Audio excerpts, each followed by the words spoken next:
1983 চনত যেতিয়া অসমত ভয়ংকৰ অশান্তি হৈছিল, সংঘৰ্ষ হৈছিল, 2000তকৈও অধিক লোকৰ মৃত্যু হৈছিল, তেতিয়া চৰকাৰে তিৱাৰী কমিছন গঠন কৰিছিল। আৰু তিৱাৰী কমিছনৰ প্ৰতিবেদনখন মুখ্যমন্ত্ৰী প্ৰফুল্ল কুমাৰ মহন্তই যদিও সদনত পেছ কৰিছিলে, তাৰ কপি কাকো নিদিয়াকৈ ইছ্যুটো শেষ কৰি থোৱা হৈছিলে। 25 তাৰিখে আমি সদনৰ সকলো বিধায়কক তিৱাৰী কমিছনৰ ৰিপৰ্ট বিতৰণ কৰিম। সদৌ অসম ছাত্ৰ সন্থাই আমাক কৈছিলে যে তিৱাৰী কমিছনৰ ৰিপৰ্টটো আপোনালোকে দিয়ক, তাত আমাৰ কোনো আপত্তি নাই। কিন্তু সেই সময়ত আন্দোলনকাৰীসকলে তেওঁলোকৰ নিজস্ব প্ৰচেষ্টাত মেহতা কমিছন এখন গঠন কৰিছিল। চৰকাৰে কৰিছিল তিৱাৰী কমিছন, মুক্তিযুঁজাৰু সন্মিলনৰ দ্বাৰা মেহতা কমিছন কৰা হৈছিল। আৰু এই মেহতা কমিছনৰ মেম্বাৰ আছিলে Shri T U. Mehta, retired chief justice Himachal high court, Ganesh Chandra Phukan, আমাৰ ৰিটায়াৰ্ড IAS অফিচাৰ, আৰু কটন কলেজৰ অধ্যক্ষ ৰাইহান শ্বাহ। চৰকাৰৰ পক্ষত বা চৰকাৰে কৰা আয়োগ আছিল তিৱাৰী কমিটি। ছাত্ৰ সন্থা আৰু গণসংগ্ৰাম পৰিষদে নিৰ্মাণ কৰা আয়োগ আছিলে মেহতা কমিটি। যিহেতু আমি তিৱাৰী কমিছনখন সদনত আনিম, আছুৰ অনুৰোধ আছিল যে মেহতা কমিছনখনো আনিব লাগে, যাতে দুইটা ভিউ ৰাইজে পাব পাৰে। ব্যক্তিগত বা সামাজিক পৰ্যায়ত গঠন কৰা আয়োগৰ প্ৰতিবেদন বিধানসভাত দাখিল কৰা আজিলৈকে কোনো ৰেকৰ্ড নাই। এটা বহল অন্তৰলৈ অসমত কেতিয়াও হোৱা নাই। কিন্তু পৰম্পৰা ভাঙি আমি জাষ্টিছ মেহতা কমিটিৰ ৰিপৰ্ট যদিও ব্যক্তিগত বা সামাজিক পৰ্যায়ত হৈছিল, বেচৰকাৰী তদন্ত, এই বেচৰকাৰী তদন্তৰ প্ৰতিবেদনখনো আমি সদনত দাখিল কৰিম। অসমৰ ইতিহাসৰ সেই অধ্যায়টোৰ সকলো ধৰণৰ ভিউজ যাতে ৰাইজে পাব পাৰে। বেচৰকাৰী তদন্ত আয়োগ, চৰকাৰী তদন্ত আয়োগ, আমি দুইটা সদনৰ মজিয়াত দাখিল কৰিম। বিশেষকৈ ৰিচাৰ্চ ষ্টুডেণ্ট, গৱেষণাৰ ষ্টুডেণ্ট, অসম আন্দোলনক লৈ গৱেষণা কৰিব খোজা, ৰিচাৰ্চ কৰিব খোজা, জানিব খোজা, এই সকলো ব্যক্তিৰ কাৰণে দুইখন কমিটিৰ ৰিপৰ্ট থাকিলে তেওঁলোকে এটা সম্যক ধাৰণা ল'বলৈ সুবিধা পাব। তেতিয়াও এটা বিতৰ্ক হৈছিল, সেই সময়তে প্ৰফুল্ল মহন্ত চৰকাৰ থাকোঁতে এইটো অনুৰোধ আছিল যে তিৱাৰীখন দিলে যদি মেহতাখন কিয় দিয়া নাই। সিদ্ধান্ত ল'লো যে আমি দুইটা ৰিপৰ্ট আমি সদনক দিম। ঐতিহাসিক সিদ্ধান্ত এটা অসম কেবিনেটত গঠন কৰা হয়। যদি টেকনিকেলি সোধে হয়তো দুইটা ৰিপৰ্টে ৰাজহুৱা হৈছিলে, কিন্তু আছুৱেও কপি বনাই কাকো দিব পৰা নাছিল, মহন্ত ডাঙৰীয়াইও কাকো দিব পৰা নাছিল। টেকনিকেলি উপস্থাপন হৈছিল। এইবাৰ দুইখন বহল ভিত্তিত ৰাইজে দেখিব পাব।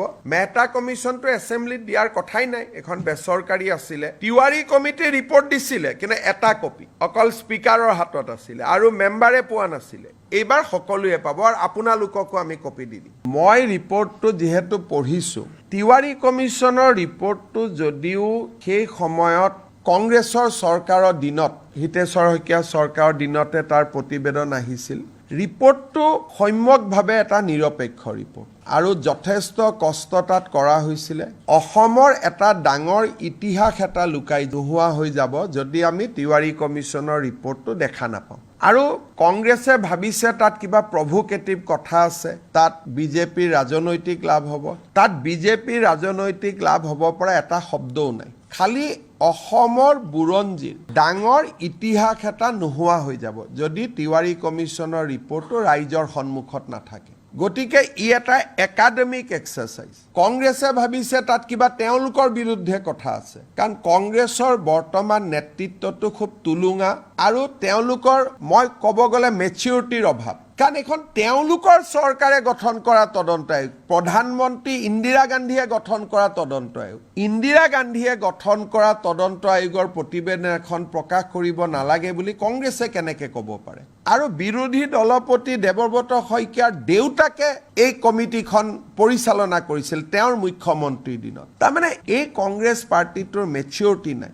বৰ্তমানৰ যিটো কংগ্ৰেছ পাৰ্টি চলি আছে, তুলুঙা, একেবাৰে পলিটিক্যাল মেচিউৰিটি নোহোৱা পাৰ্টি এটা তেওঁলোকৰ কামটো আমি কৰিছোঁ আৰু আমি কিমান অপেন আৰু ৰিপৰ্টত আছুৰ ওপৰতহে কিছুমান নিগেটিভ আছে আছুৱে মোক কৈছে যে নহয় আমি জানো আমাৰ ওপৰত নিগেটিভ আছে কিন্তু তথাপিতো এইখনো সদনত আহক কাৰণ আন্দোলনৰ ইতিহাসৰ ই এটা অংশ আজি নেলিক লৈ বহুতে কিবা কিবি কৈ থাকে তাতে পঢ়িলে বুজি পাব অকল নেলি অহা নাই তাত গহপুৰ আহিছে চমৰীয়া আহিছে চিলাপথাৰ আহিছে গতিকে এই ৰিপৰ্টখন পঢ়িলে নতুন প্ৰজন্মই বহুত কথা জানিব পাৰিব অসম আন্দোলন কিয় হৈছিল কিয় হ'বলগীয়া হ'ল আৰু সেই সময়তে তিৱাৰী কমিছনে সাংবিধানিক ৰক্ষা কবচ ৰিকমেণ্ড কৰি গৈছিল ইন 1983 গতিকে এইবিলাক জনা ভাল আজি আমি যি কৈ আছো হিমন্ত বিশ্ব শৰ্মা সকলো কামতে ব্যতিক্ৰম নাই টাটা সেমিকণ্ডাক্টৰ বেলেগ কোন মুখ্যমন্ত্ৰীয়ে কৰিলে অসমীয়া ভাষাক ধ্ৰুপদী ভাষাৰ মৰ্যাদা কোনে দিলে বৃন্দাবনী বস্ত্ৰ কোনে আনিলে